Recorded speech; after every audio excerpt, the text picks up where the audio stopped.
The Quran does give 3 steps, which is the famous verse of Surah An-Nisa, which number 1, Allah says, advise her, فَعِظُوهُنَّ, right?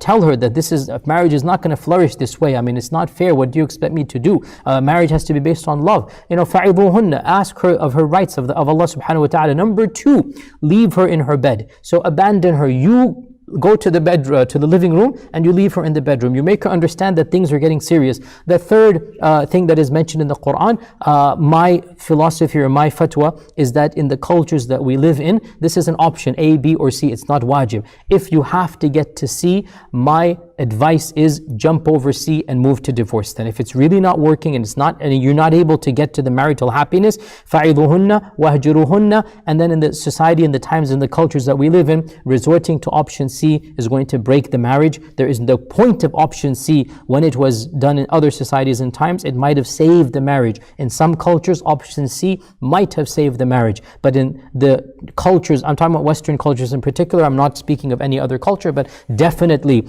the Western cultures that we are born and raised in, option C is going to completely break the marriage. It's not going to flourish. So if there is no hope from option A and B, jump over option C, and then Bismillah, the marriage is not working out. It's not obligatory to remain married, and so Allah will take care of each one of them and find their happiness. Don't prolong the marriage when it's not working out. Yasir Qadhi is talking about Quran 4:34 that says husbands can strike or beat their wives after first warning them and then forsaking them in bed. So I have 3 simple questions for Sheikh Yasir Qadhi. First of all, you said that in Western culture, this is not advisable. What about in other cultures where domestic violence is more socially acceptable? Is it okay for them to beat their wives in this circumstance? In those cultures, like in Pakistan, where I believe your family is from. Second of all, what do you make of all the fatwas and the classical interpretation of this passage that does not advise divorce and to skip over this?